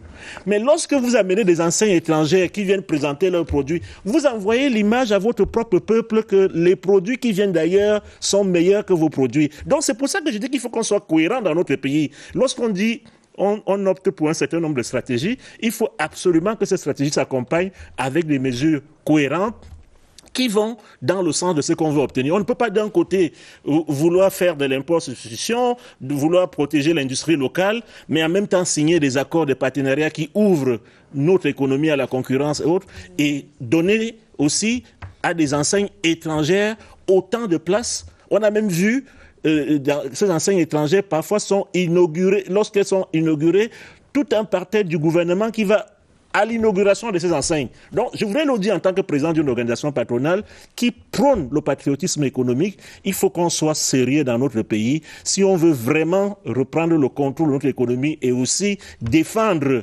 notre production locale, notre industrie locale. Ça doit se faire à tous les niveaux, dans les comportements, dans les choix politiques, économiques, dans les stratégies qui soient faites et aussi dans les messages qu'on envoie au peuple. Voilà. C'est entendu. Alors, Madame le chef de la Brigade nationale des contrôles et de la répression des fraudes au ministère du Commerce, j'imagine que vous n'êtes d'accord que sur la question de l'éducation des masses à consommer camerounais uniquement. Tout à fait. Parce qu'effectivement, je voudrais quand même rappeler avec tout le respect que je lui donne au président du MECAM, au président exécutif du MECAM, que le Cameroun n'évolue pas en vase clos. Nous avons des engagements internationaux. Et il a dit. Il a dit. Nous n'évoluons pas en vase clos, voilà. Donc le Cameroun ne peut pas décider de se fermer totalement à l'extérieur. Mais en même temps, vous dites une chose, parfois ils sont contraires, mais en même temps, oui à la liberté, mais oui à ce libéralisme pour lequel vous êtes très, très actif. Mais il y a les mécanismes de protectionnisme, ça existe partout. Hein. Même le pays le plus libéral au monde, on l'a vu il y a 2-3 ans, l'une des premières décisions a été ce retour au protectionnisme. Mais vous ne pouvez pas être protectionniste en signant des accords de libre-échange. Et maintenant, les accords de libre-échange tels qu'il évoque, si vous les avez bien lus, il y a un certain nombre de produits qui sont exclus de cette ouverture. Pour une période. Oui, d'accord. Ça laisse le temps aux producteurs locaux de pouvoir asseoir leur autonomie, de pouvoir également attaquer les marchés. Maintenant, le président évoque ces rushs des enseignes internationales. Primo, je dis c'est un bon point pour le Cameroun. Ça veut dire que le Cameroun est encore une terre attractive. C'est plutôt bien pour les Camerounais. Mais pas du tout, madame. Et maintenant, d'un autre côté, nous avons parlé de la visibilité. Il faut sensibiliser les populations à la consommation de ces produits. Quoi de mieux que de leur offrir cette vitrine-là? Quoi de mieux que d'aller dans une enseigne internationale et de trouver notre force locale, de trouver nos silures locales? Ça leur donne une certaine visibilité, ça leur donne une certaine notoriété. Et maintenant, pour nos producteurs qui ont réussi, nos producteurs de la toute petite entreprise, qui ont réussi à se trouver des places dans ces rayons-là, pourquoi est-ce qu'ils se limiteraient à être vendus au Cameroun? C'est des produits qui ont vocation à être vendus dans tous les magasins de ces enseignes-là, partout dans le monde. Et donc, je pense que bien au contraire, ouvrir le pays, encore que c'est pas comme si nous avions tellement le choix, j'ai bien dit on n'évolue pas en vase clos, ouvrir le pays à ces enseignes, c'est une opportunité pour nos opérateurs économiques de mieux se faire connaître à travers le monde. Sans compter que l'arrivée de ces enseignes a quand même ceci d'avantageux, c'est qu'il a relevé les standards, elle a relevé les standards de la distribution au Cameroun. C'est noté. C'est noté, mais monsieur le Président. 30 secondes pour dire que on ne peut pas faire la promotion des enseignes internationales dans notre pays, dans un pays dont nous savons par exemple que nous avons un problème de devises. plus, vous savez, c'est pour ça qu'il y a tellement de contradictions dans nos politiques économiques. Plus vous faites venir des produits de l'étranger, plus nos devises, nos réserves en devises sont épuisées. Et ça crée des tensions sur notre monnaie locale, avec des problèmes, avec les risques de dévaluation. Donc il faut qu'on soit véritablement sérieux. Si on ne veut que nos petites devises ne s'épuisent pas, limitons au maximum. Nous avons déjà ce domaine de la distribution qui est maîtrisé par les Camerounais. Donnons les moyens à ces Camerounais. Madame Amana, les enseignes camerounaises qui existent, qui font de la distribution aujourd'hui, doivent être encouragées. On doit leur donner les mêmes facilités, les mêmes espaces. Elles le sont, et même je n'ai jamais vu, ce sont des partenaires. Je n'ai jamais vu plusieurs ministres aller à l'inauguration des enseignes locales, mais j'en ai vu au moins 8 ministres aller inaugurer une enseigne internationale. J'ai dit que ce sont des mauvaises images. Non, moi je ne parle pas particulièrement, je vous ai parlé de plusieurs ministres, je ne parle pas particulièrement, mais je dis qu'il y a des messages qu'il ne faut pas envoyer à des populations. Après on vient leur dire consommer camerounais, consommer ceci, alors qu'en même temps, vous faites la promotion des marques internationales. Je suis désolée, ce n'est pas la promotion des marques internationales. Les enseignes locales sont des partenaires, et même que dans justement la promotion du Made in Cameroun, nous avons des enseignes, on va dire quoi, des enseignes porteuses de ces projets-là, qui, grâce à elles, par l'accompagnement des petits producteurs au niveau de la standardisation, de la normalisation de leurs produits. Vous avez vu l'espace en ville qu'on a donné à une enseigne internationale en plein Yaoundé. Vous avez vu l'espace où on leur a donné? Comme ça, tous les Camerounais vont passer là d'admiration. Les Camerounais vont passer l'admiration. Tu ne leur diras plus d'aller dans une autre. Ça demande un certain Moi, en tant que président d'un patronat, je ne sais pas ce qui a décidé, quels sont les critères qui ont fait en sorte que cette structure bénéficie de cet espace-là. C'est anormal, en plein centre-ville. Nous ne sommes pas dans un... Ce n'est pas le débat ce soir. Ce n'est pas le débat de ce soir. Certainement, Monsieur le Président exécutif du MECAM reviendra sur ce plateau pour parler de cette question-là. Nous avons parlé de la hausse des prix de certains produits sur le marché. Nous avons parlé des petits pas du Cameroun vers l'import-substitution. Ce n'est pas encore véritablement la grande course, on le sait, mais ça va certainement finir par arriver. Nous allons marquer un terme... nous allons faire marquer un arrêt dans cette édition de Scène de Presse pour retrouver Daniel Menanga pour les unes du lundi. Les unes du lundi qui vont donc nous amener vers la fin de cette édition de Scène de Presse. Daniel, bonsoir. Bonsoir, Lucrèce. À retrouver dans les kiosques ce lundi, Cameroun Tribune et bien d'autres quotidiens qui rendent hommage au président Déby, obsèque du président tchadien, à lire dans Cameroun Tribune donc. Le réconfort du Cameroun, le maréchal Idriss Déby Itno a été conduit à sa dernière demeure vendredi dernier à Amdjara, son village natal, à la suite d'une émouvante cérémonie d'hommage à N'Djamena où Joseph Beti, assommant représentant du président de la République, Paul Biya, s'est incliné devant la dépouille du défunt chef d'État. C'est à lire dans le quotidien national bilingue de lundi. Intégration à propos du même sujet, lutte contre le terrorisme en Afrique, Déby perdu. Le maréchal tchadien, appelé communément par ses ennemis comme par ses alliés le renard du désert, tire son prestige posthume d'un ascendant fondé sur ses œuvres en faveur de la sécurité dans la sous-région et l'émancipation des peuples africains. Le quotidien titre également hommage au maréchal du Tchad, tombé sur le champ d'honneur, la reconnaissance et la compassion du chef de l'État, son Excellence Paul Biya. À lire aussi dans le quotidien professeur Gervais Mendozé, l'homme, cet inconnu qui m'a promu, témoignage de Jean à Tangana, éditorialiste à la CRTV, à lire donc dans le quotidien ce lundi.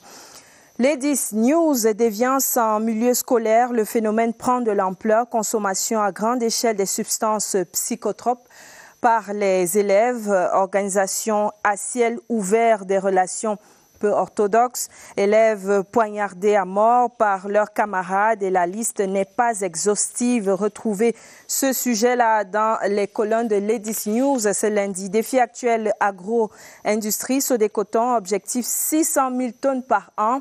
Extension des surfaces cultivées, optimisation de la production, renouvellement de l'outil industriel. La Sodecoton investit massivement pour doper sa production et améliorer son classement mondial. La voix du centre en santé, paludisme, le Cameroun enregistre 11 000 décès par an. La journée mondiale de lutte contre le paludisme s'est célébrée ce dimanche dans le monde entier. Une célébration entachée par la Covid-19 qui continue de sévir et de captiver l'attention des autorités mondiales et camerounaises en particulier. C'est la voix du centre qui le dit. The Guardian posts malaria kills over 4,000 Cameroonians in 2020, plus Association of Certified Chartered Accountants draws student of professionalism. L'œil du Sahel, Croix-Rouge camerounaise, la lettre de démission explosive du premier vice-président, classement OBC 2021, le septentrion encore dernier, puis tiré un accident de la circulation fait 3 morts. C'est à retrouver dans le journal de Guiba et Gatama ce lundi. Puis terminons avec Mutation qui parle de Yaoundé 7, ça casse et ça passe. Un complexe commercial de 70 boutiques construit à l'initiative de la mairie d'arrondissement, détruit par le maire de la ville. Les conflits de compétences entre Messia Tangana et les maires de la capitale se multiplient. Et voilà pour les unes et bien d'autres encore à retrouver ce lundi dans les kiosques. Merci Daniel Menanga et c'est la fin de cette édition de Scène de presse. Merci aux équipes techniques et rédactionnelles. Merci Madame, Messieurs d'être venus. La presse quitte la scène. Bonsoir.